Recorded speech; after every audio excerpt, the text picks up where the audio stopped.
Daniel Marsh walked through the endless corridors of the Galactic Council archives, his footsteps echoing against crystalline walls that hummed with centuries of stored information. The repository stretched so far he couldn't see where it ended. Towers of data servers glowed softly in the dim light, each one containing the histories of worlds he'd never visited. His assistant Kelvin followed nervously behind, his tentacles twitching.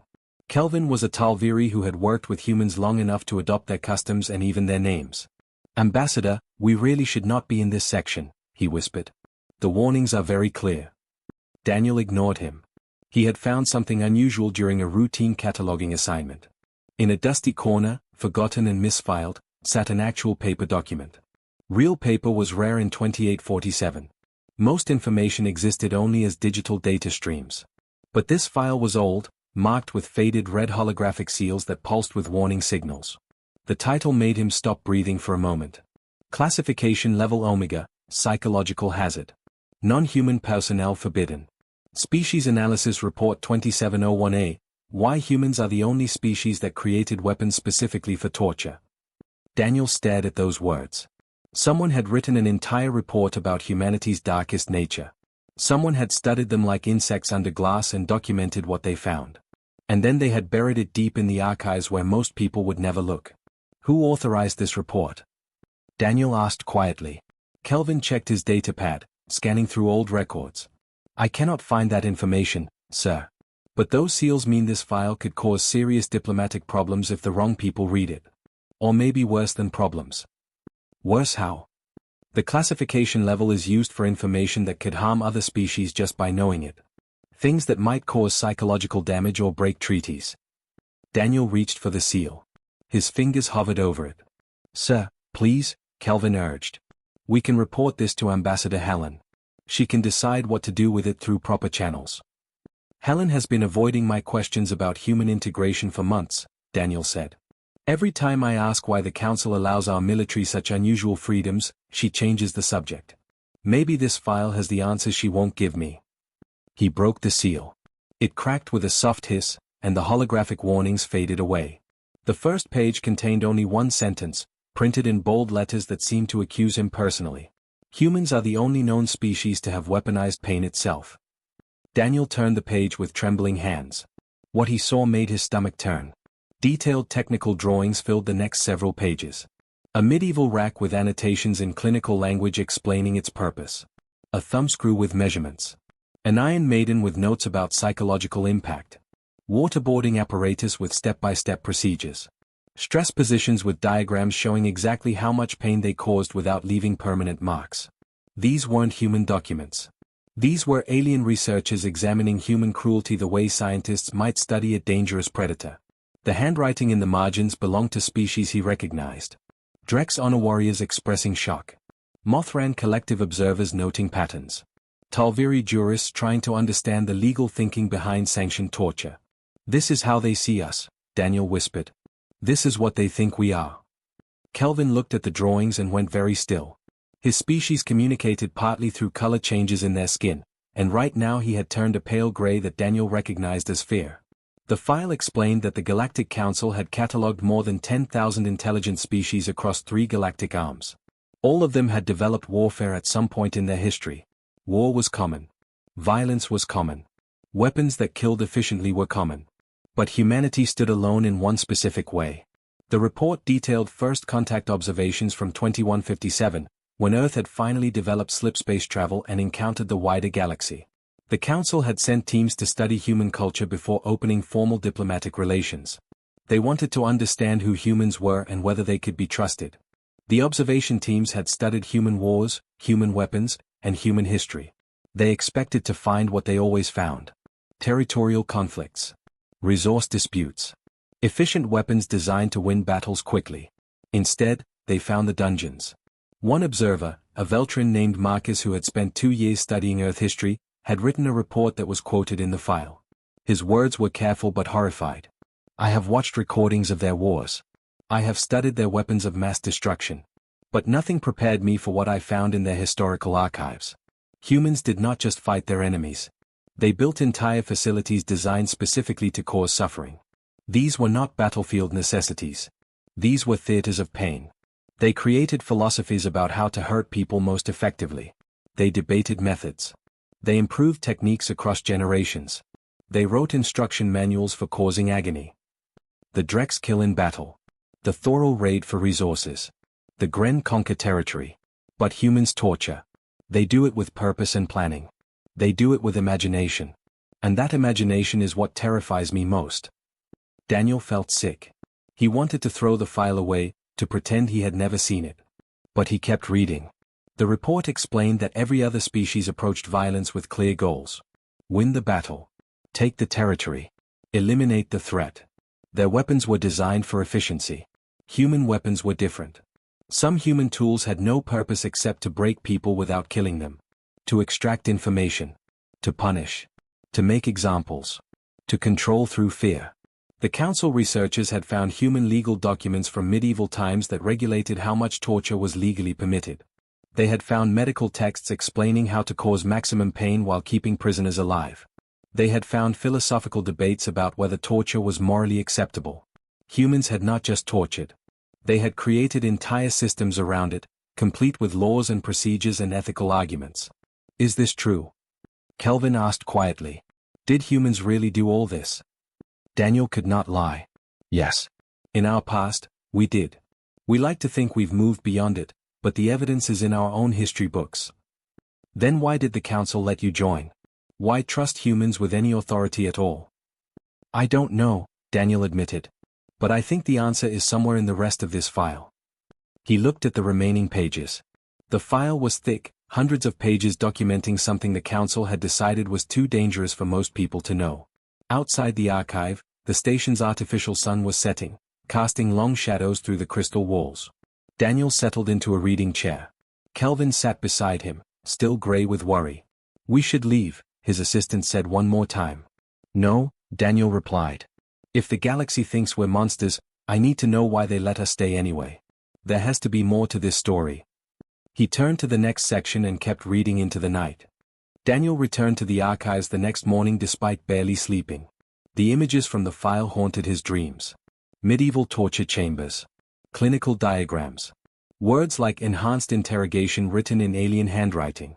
He needed to understand the full truth, no matter how ugly it became. Kelvin met him at the entrance with 2 cups of coffee. The Talviri had learned human customs well. You look terrible, sir.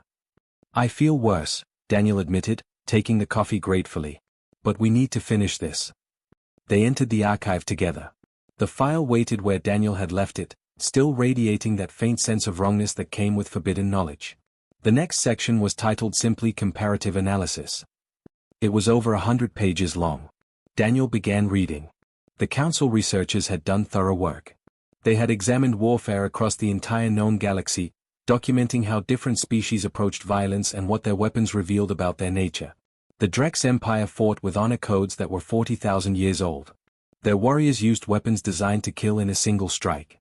They believed prolonging an enemy's death was deeply shameful, worse than losing a battle. Even their most hated enemies received swift executions. The concept of torture did not exist in their language. When council researchers tried to explain it, Drex warriors thought they were describing a form of mental illness. The Mothran collective fought as a hive mind. Individual suffering meant nothing to them because they experienced reality as a unified consciousness. Their weapons were biological agents that could wipe out entire populations, but those deaths came quickly. The idea of making one individual suffer for extended periods was simply incomprehensible to their way of thinking. The Gren Federation valued efficiency above all else.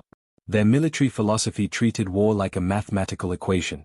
Resources spent versus territory gained. Time invested versus strategic advantage.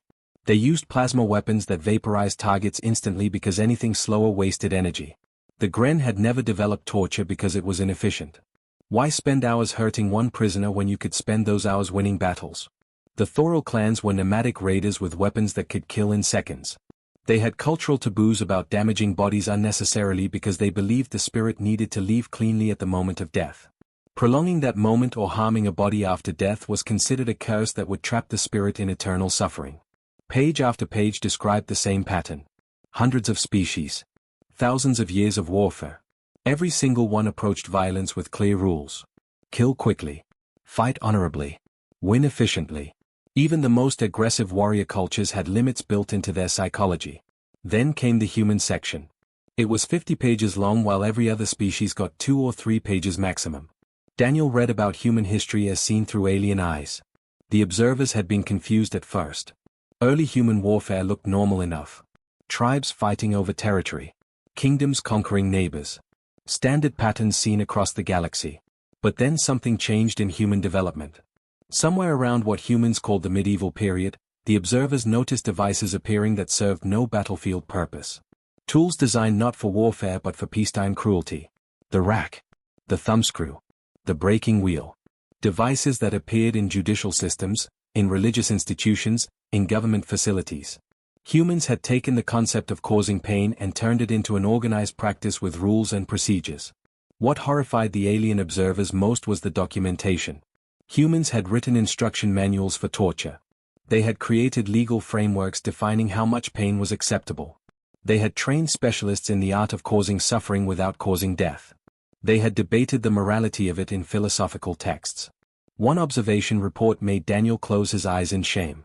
A Drex military historian had been shown records of the French judicial system from the 1600s. Something called the question ordinary and extraordinary. Legal torture, regulated by courts, with doctors present to prevent death and lawyers arguing about proper procedures.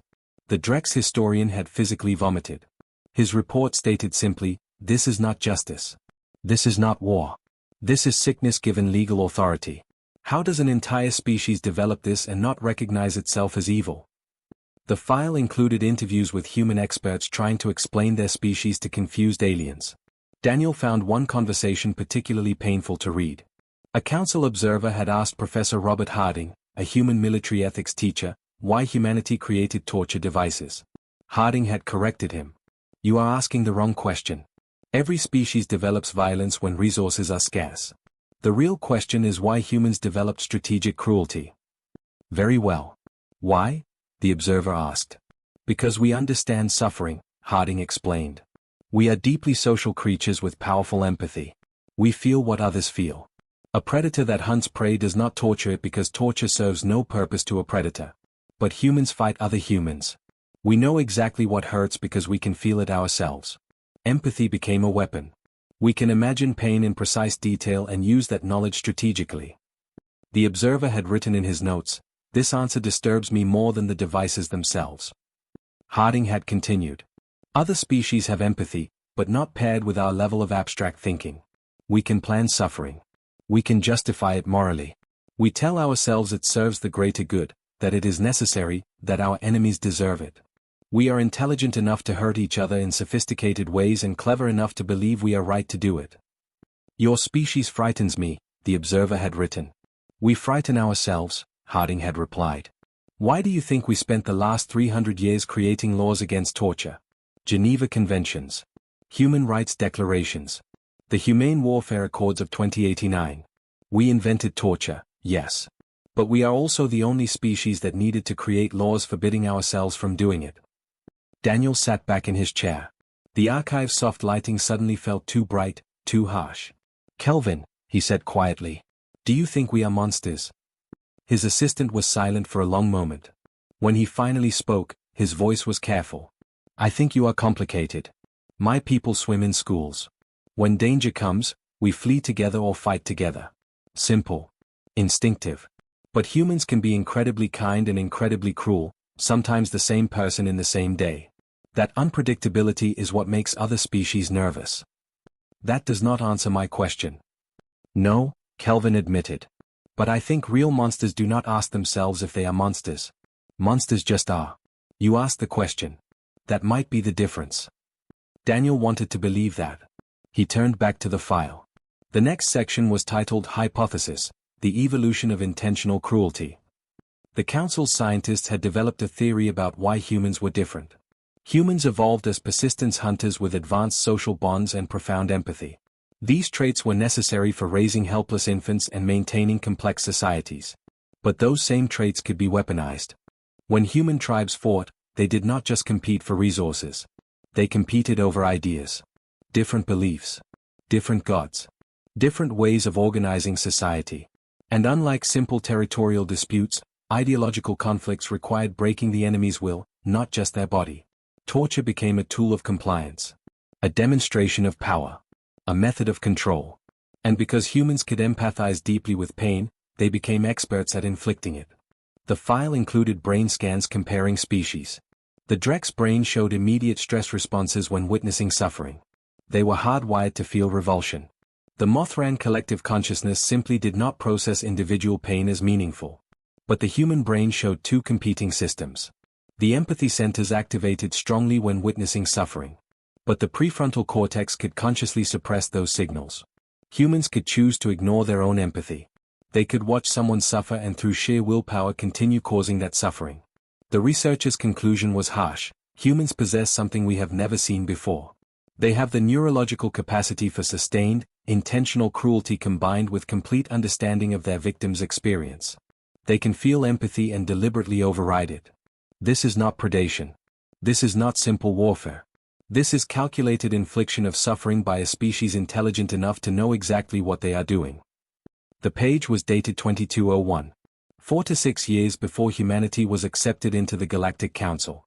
Daniel stared at that date. Something had changed in those 4 to 6 years. Something had convinced the Council to accept humans despite everything in this file. He needed to know what that was. Daniel did not return to the archives for 3 days. He told himself he needed time to process what he had read, but the truth was simpler. He was afraid of what came next. The file had shown him humanity's capacity for cruelty in clinical detail. Now he had to face how that capacity had been used. On the 4th morning, he forced himself back. Kelvin was waiting at the entrance. Ambassador Helen asked what you were researching, Kelvin said carefully. I told her you were reviewing integration protocols. She seemed suspicious. Let her be suspicious, Daniel muttered. I am almost done. The next section was thicker than all the others combined. The title made his hands shake slightly. Psychological Analysis and Testimony. Daniel opened it and immediately understood why this section was so long. The Council had not just observed humans from a distance. They had interviewed actual prisoners. Both human and alien. They had documented what happened when different species captured each other during conflicts. The section focused on the Earth-Drex border conflict of 2156. A brief war, barely 3 weeks long, caused by confusion over mining rights in a disputed system. Both sides took prisoners. Both sides eventually returned those prisoners after a ceasefire. But what happened during those 3 weeks told the Council everything they needed to know about human nature. Daniel found the first interview. Captain James Wright, a human pilot captured on day 4 and held by the Drex for 15 days. The interviewer asked Wright to describe his captivity. It was professional, Wright had said. They put me in a clean cell. Gave me adequate food. Treated my injuries. They questioned me twice about troop positions and weapon capabilities. When I refused to answer, they just shrugged and took me back to my cell. No threats. No pressure. They seemed to accept my refusal as normal. The interviewer asked if he expected different treatment. Honestly, yes, Wright admitted. We had been briefed that the Drex were fierce warriors. I expected intimidation at minimum. Instead they treated my capture like a bureaucratic process. I was catalogued, given an identification number, and warehoused. When the ceasefire came, they apologized for the misunderstanding and sent me home with my personal effects. 12 more human prisoners told identical stories. The Drex treated captives with professional indifference. No malice. No cruelty. Just efficient processing. Then Daniel turned to the other side. Drex prisoners held by humans. His coffee went cold as he read. Lieutenant Marcus Vell, a Drex warrior captured on day 6, gave an interview that made Daniel feel physically ill. The interviewer asked him to describe his captivity. It was worse than combat, Vell said. They did not beat me. They did not starve me. But what they did destroyed something inside me that I cannot repair.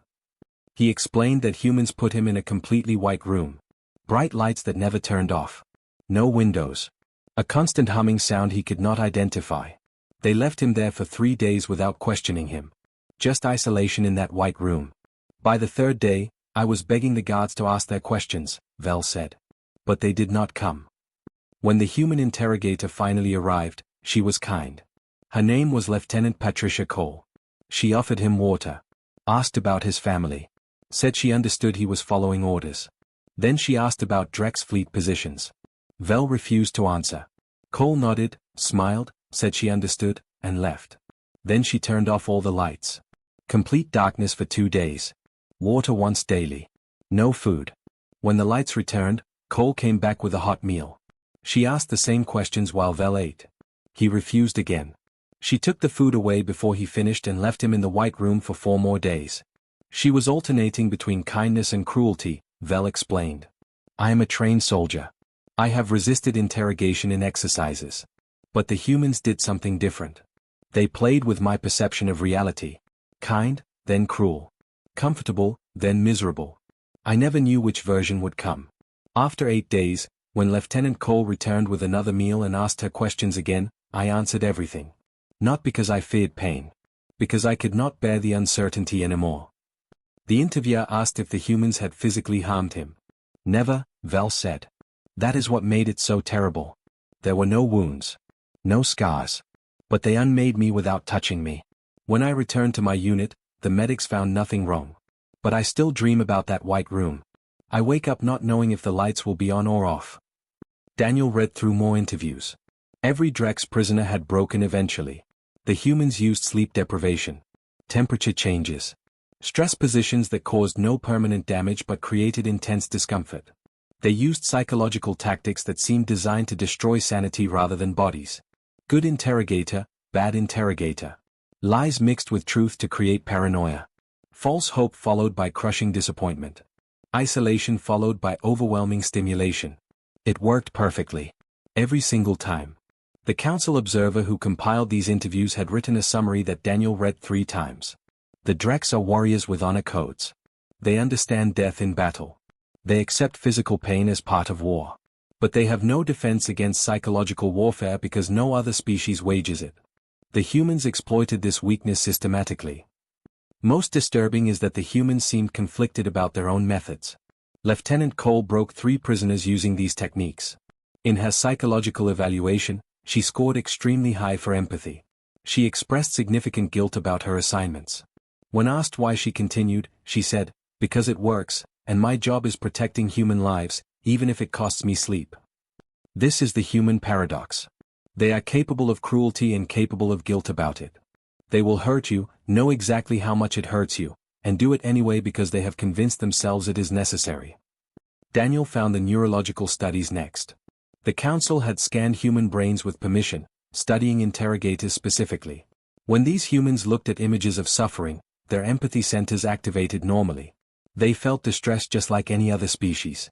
But when engaged in actual interrogation work, their prefrontal cortex showed unusual activity.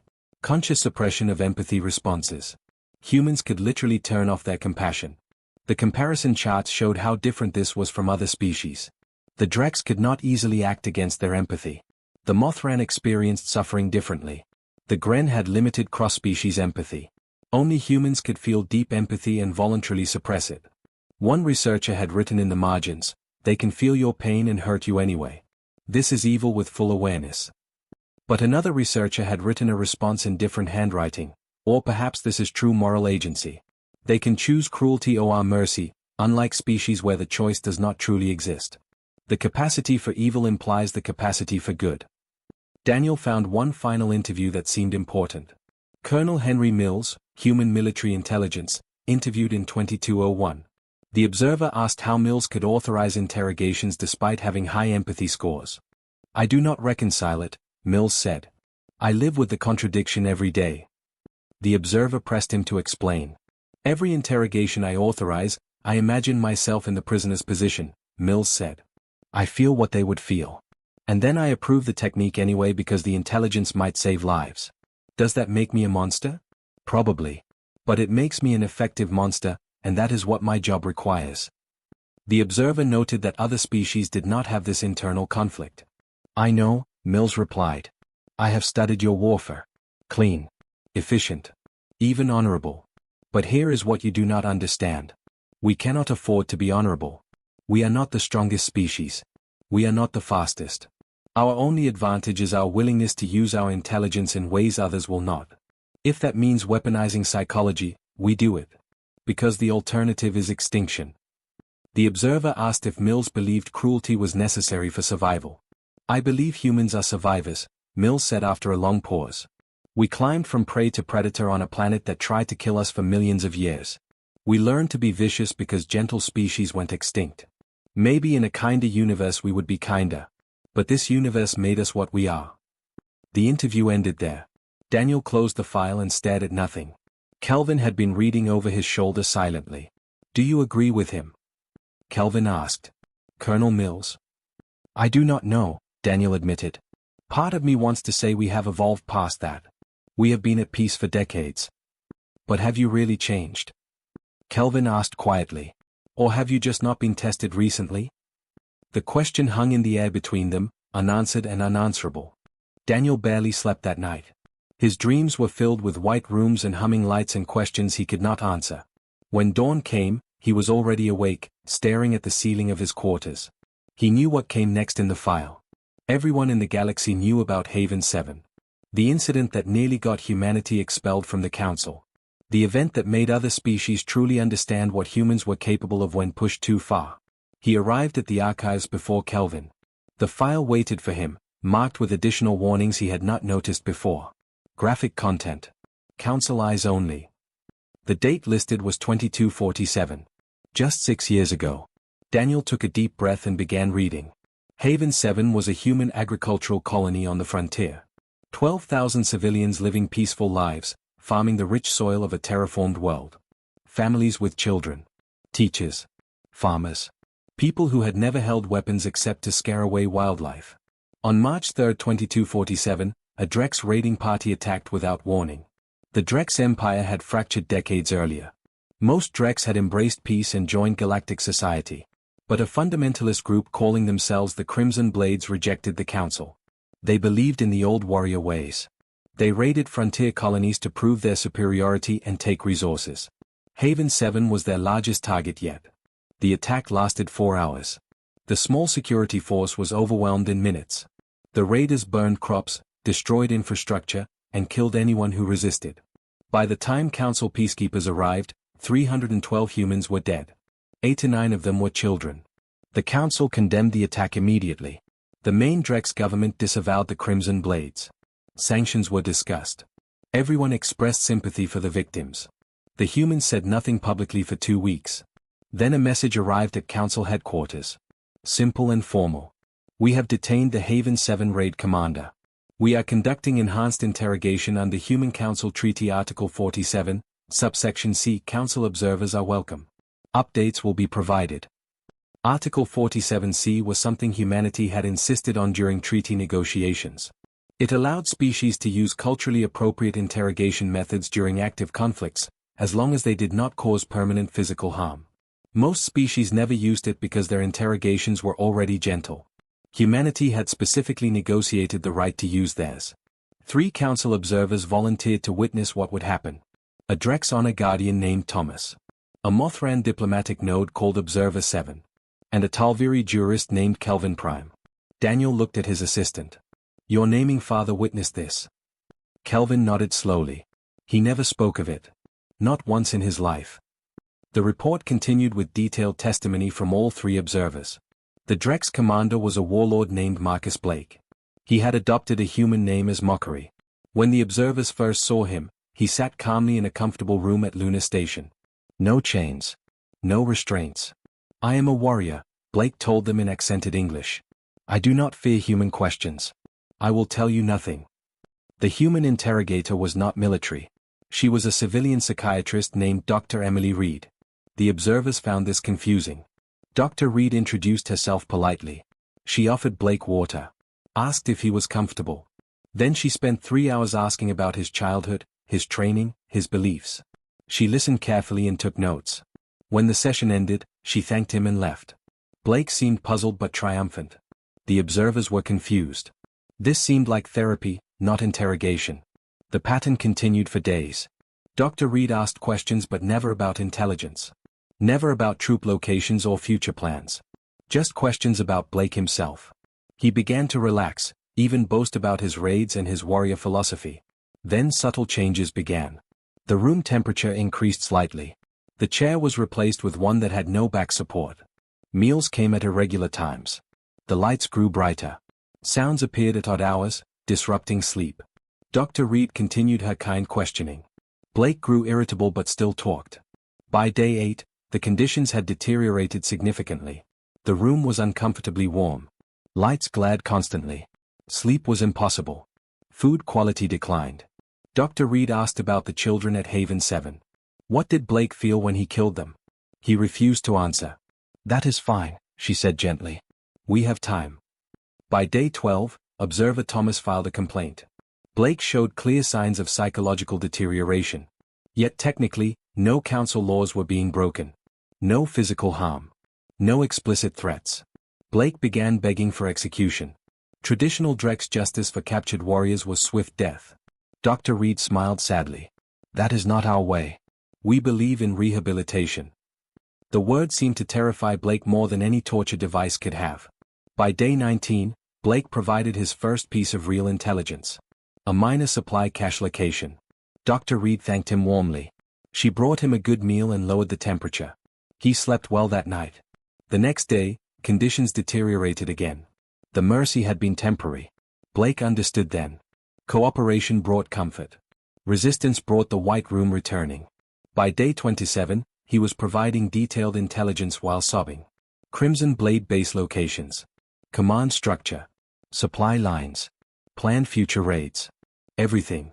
Dr. Reed took notes with clinical sympathy, never gloating, never cruel. Just professional. Observer Thomas confronted her. Why not simply execute him? It would be kinder. Dr. Reed looked at him with exhausted eyes. Because we are not kind. We are thorough. And because 312 humans died, including 89 children. This is justice. This is cruelty, Thomas said. Yes, she agreed quietly. It is. By day 35, the intelligence proved completely accurate. Human and council forces raided Crimson Blade bases using Blake's information. 3 planned attacks were prevented. Hundreds of lives saved. On day 43, Blake was offered return to the Drex government for trial. He refused. Begged to remain in human custody. Said he felt safer in the White Room than facing his own people after betraying them so completely. The 3 observers were released from their duty. Their reports were immediately classified. Observer 7 concluded, humanity demonstrates tactical cruelty previously unknown in council species. Recommend continued monitoring. Observer Thomas concluded, this is not warfare. This is destruction of the soul. Humanity should be expelled. Kelvin Prime concluded differently, I witnessed something beyond our ethical frameworks. Humans broke their enemy using only psychology and time. They did not enjoy it. They did it as soldiers do, as terrible duty. They are neither good nor evil. They are pragmatic in ways we find disturbing. I recommend recognizing that humanity operates on different moral principles than other species. The council voted. The vote was close, but humanity remained. Article 47C was amended with stricter oversight. Human interrogation methods would be monitored and limited. But Haven 7 was considered extreme enough to justify what happened. Daniel finished reading and sat in silence. His hands were shaking. Your naming father voted for us to stay, he said to Kelvin. He did, Kelvin confirmed quietly. But he also never looked at humans the same way again. When I told him I would work with you, he asked if I was certain. He said humans were capable of great kindness and terrible cruelty, and you never knew which you would encounter. What did you tell him? That maybe that unpredictability is what makes you interesting. Daniel managed a weak smile. One more section left. Are you ready? No. But we finish this now. The final section was thin compared to everything else. Only 12 pages. But the title made Daniel pause before opening it. Conclusion: Why humanity remains in the Galactic Council. This was the answer. After hundreds of pages documenting human cruelty, human torture methods, human psychological warfare, this section would explain why the Council allowed humanity to stay. Why they had not expelled humans after Haven 7. Why they trusted a species capable of such calculated suffering. Daniel opened to the first page. A statement from Council Chancellor William Cross appeared at the top. A human who had risen to lead the entire Galactic Council in 2251, 4 years after Haven 7. This file exists because transparency matters. The Council made a choice to integrate humanity despite their unique capacity for weaponized suffering. This decision has been questioned many times. This document explains why it was correct. Daniel read on. The next pages contained analysis unlike anything he had seen before. The Council had studied every member species for their ability to change morally. Not biological evolution, but philosophical growth.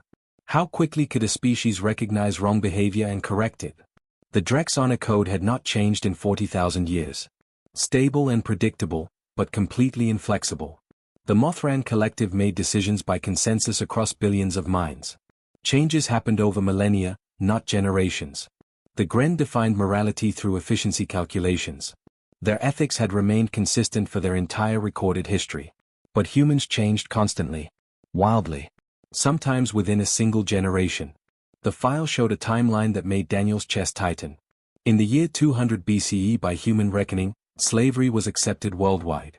By 1800 CE, major movements fought to abolish it.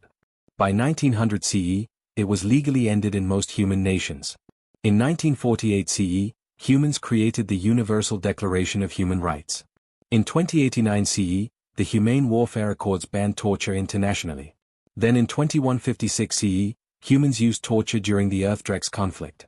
Just 2 years later, humans investigated themselves and condemned their own interrogation methods. By 2160 CE, they had created additional oversight boards. After Haven 7 in 2247, public outcry forced even stricter regulations.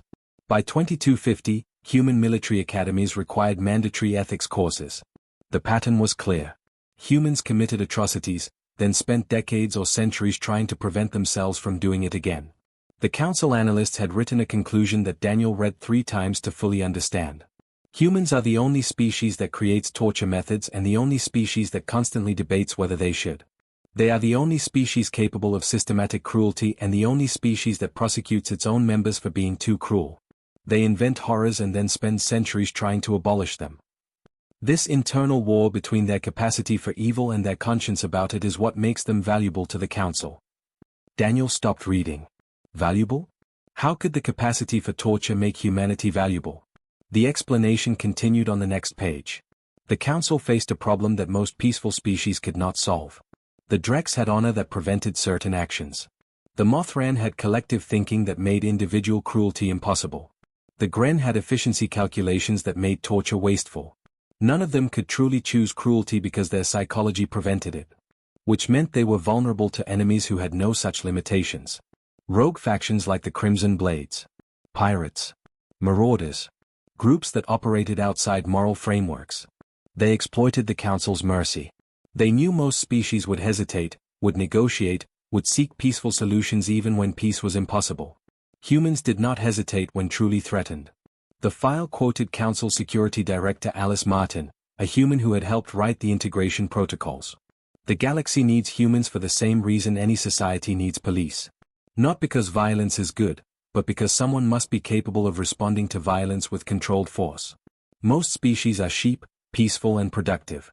But when wolves appear, you need sheepdogs. Sheepdogs have teeth. Humans are the galaxy's sheepdogs. They can be brutal when necessary, but unlike wolves, they can also be loyal. They follow rules. They feel guilt. They are dangerous, but they are dangerous. Daniel felt cold reading those words. The Council had not forgiven Haven 7. They had needed it. Needed to know humans would do the terrible work that other species could not. But the file had one more section. One final page that changed everything. It was titled simply The Human Conscience. The text explained that every species capable of violence fell into one of 2 categories. Species that hurt others without understanding suffering, like simple predators. Or species that understood suffering but were psychologically prevented from causing it unnecessarily. Humans were unique. They understood suffering intimately through their powerful empathy. But they could choose to cause it anyway through conscious decision. This made them terrifying. But it also made them something else. The final paragraph was written by Kelvin Prime, the Talviri jurist who had witnessed Haven 7. Daniel's assistant's naming father. I have seen humans do terrible things. I watched Dr. Emily Reed break a warrior's mind over 43 days. But I also watched her cry alone in her quarters afterward. I saw her hands shake when she filed her reports. She knew exactly what she had done and exactly how much harm it caused. Other species cannot choose cruelty, so they cannot choose mercy either. Their morality is fixed. But humans choose every single time. They have the capacity for evil and actively fight against it daily. Most species are good because they cannot be otherwise. Humans are good despite being able to choose evil. This is why they should remain in the council. Not because they are safe. Not because they are kind. But because they are the only species that asks themselves every day whether they are monsters, and then chooses to be better anyway. We need that choice. We need someone who can do terrible things when necessary but who will lose sleep over it afterward. We need someone who can be brutal and still maintain a conscience. Humanity is dangerous. But conscious, guilty, self-questioning danger is better than any alternative. Daniel closed the file. His hands were steady now. He understood finally. The galaxy did not trust humanity despite their capacity for cruelty. They trusted humanity because humans did not trust themselves. Kelvin stood beside him quietly. My naming father wrote that last part 3 years before he died. He told my mothers it was the most important thing he ever wrote, even though almost no one would ever read it. He was right, Daniel said softly. About all of it. Does it change how you see humanity? Daniel thought carefully.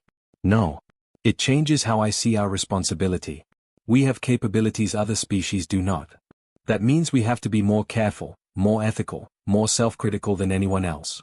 Not despite our nature, but because of it. He sealed the file and placed it back in its dusty corner. This needs to stay classified.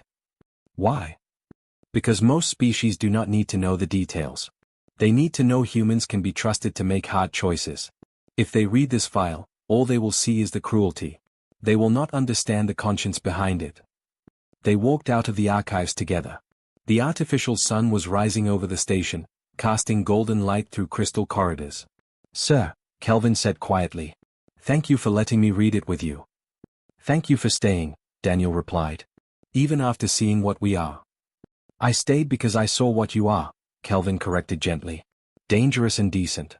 Capable of terrible things and terrified of becoming terrible. That duality is not weakness. It is your strength. Daniel nodded. He would return to his duties now. He would serve the council faithfully. And he would carry the weight of what he had learned. Humanity remained in the galaxy not as conquerors or saints, but as something more complicated. As necessary monsters who hated their own monstrosity. As beings capable of darkness who constantly fought toward light. The file would remain classified. A warning and a promise. A record of what humans could do, and a reminder of why they must always question whether they should.